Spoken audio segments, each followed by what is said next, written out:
This is Gerardo Del Real with Resource Stock Digest. Joining me today is the president and CEO of Alianza Minerals, Mr. Jason Weber. Jason, how are you today? Good, Gerardo, and how are you? I am well. Thank you for asking. It's copper at 450 is inspiring a lot of companies to do in-house reviews of projects that maybe have been overlooked or quality projects that just didn't have the market to actually be able to allocate any kind of budget towards, right? And you have a project, the Yanac Copper Porphyry project in Peru, that I've long liked. This is a project that I am familiar with since the Estrella days, right? The predecessor company. And I want to say as far back as maybe 2011, and you can correct me if I'm wrong, Jason, but this is a very, very prospective drill-ready copper porphyry project in Peru. And you had some news on it this week, and I would love for you to give us an update. And then, of course, we'll talk the news about the field crews being mobilized to the Haldane Silver Project, which of course is exciting news for everybody.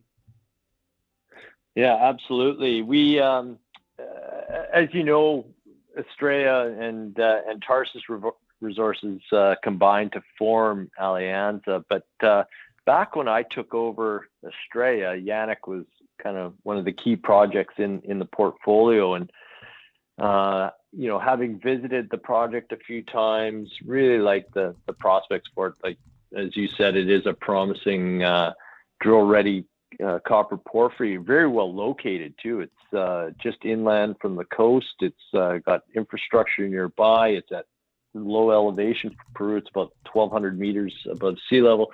A lot of things going for it. But there was one piece of data we were missing. We knew that there had been a program, a very small drill program that had been done in sort of the 2004 to 2006 range. We could see old drill pads. We could see evidence of drill cuttings. We could see that it was in a reverse circulation drill program, but we could never get our hands on the data.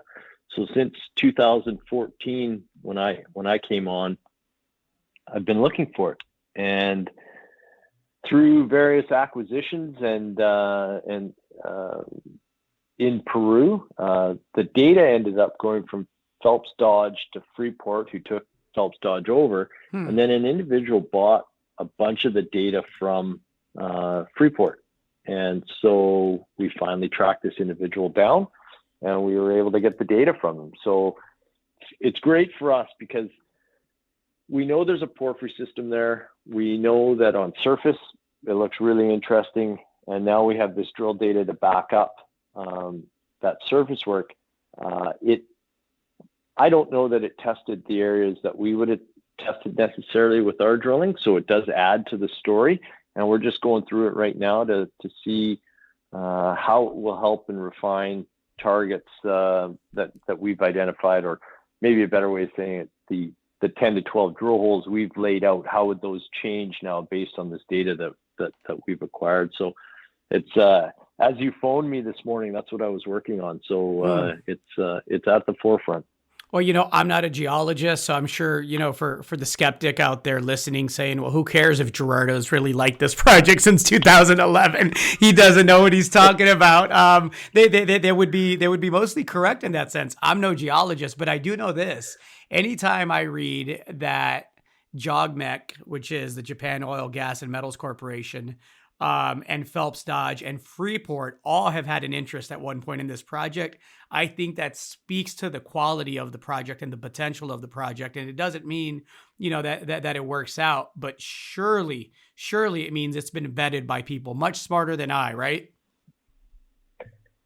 Yeah, and some people would say that's a negative, and that, oh, well, the big guys have looked at it, there's nothing there. But I think context is really important here, and this project was drilled around the time that Freeport was acquiring Phelps Dodge. So I think that they were looking for oxide copper deposit near surface, and didn't see that, and were able to walk away from it. We think the target here is actually at depth or continues to depth sort of underneath the hillside that the alteration, the mineralization we see at surface, sort of where it sits against in this valley. So I think that that drilling wouldn't have tested that target, and we think that there's some great potential for that porphyry system to exist underneath the hillside there, and that's would be the main focus of any drilling that we think would take place next there. And so this acquisition of this data really now allows us to market this project sort of more fulsomely to a prospective partner. So that's what we'll be doing now that we've got this. We can go sort of full steam ahead on finding a partner to take that next step. And just to be clear, that is the approach, finding a partner, right? As drilling preparations now have commenced for the Haldane Silver Project. And of course, you had some incredible intercepts last drill program. One intersected 16.15 meters, averaging 311 grams per ton silver. True width on that was 8.72 meters. That also brought in 0.89% lead and 1.13% zinc. That had a high-grade core of 818 grams per ton silver, 3.47% lead, and 1.03% zinc over 3.3 meters. Robust numbers. Walk me through what preparations look like and when the drill will be turning. Yeah, so crews are on site today. They're clearing snow off the road to access where we're going to build our camp. So that's the first step. Camp construction will start, if not today, tomorrow, or early this weekend. Once camp's built, as camp's being built, they'll continue clearing the road into the drill site, and that'll allow the drill crew to mobilize onto site next week, and we'd hopefully be drilling by the end of the week if we're lucky. If everything works out for us, we could have core in the box next weekend. That's exciting. Keep me posted. Please come back as soon as you have something material to report. Anything else to add, Jason? I know that the portfolio obviously is far from a one-trick pony, but I know that there's a lot of eyes on this drill program here to see if you're able to duplicate or add to those phase 1 drill results. Oh yeah, those were game changer numbers for us in that we have shown at Haldane that we have ore grade thicknesses, ore grade thicknesses at the project.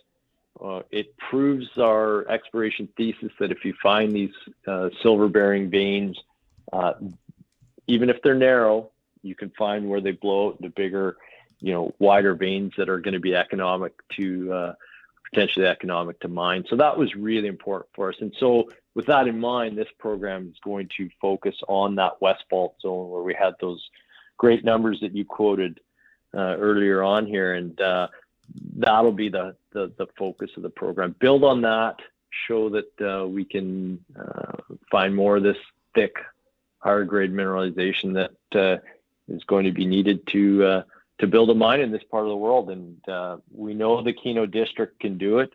We see it elsewhere. It's been in operation for over 100 years. So we're really excited about the prospects of this next phase of drilling. As am I. Jason, thanks for your time. Look forward to having you back, as I mentioned earlier. Absolutely. Thanks for having me on. It's always great to chat with you. Thanks for the update. Stay safe out there. Yeah, you too.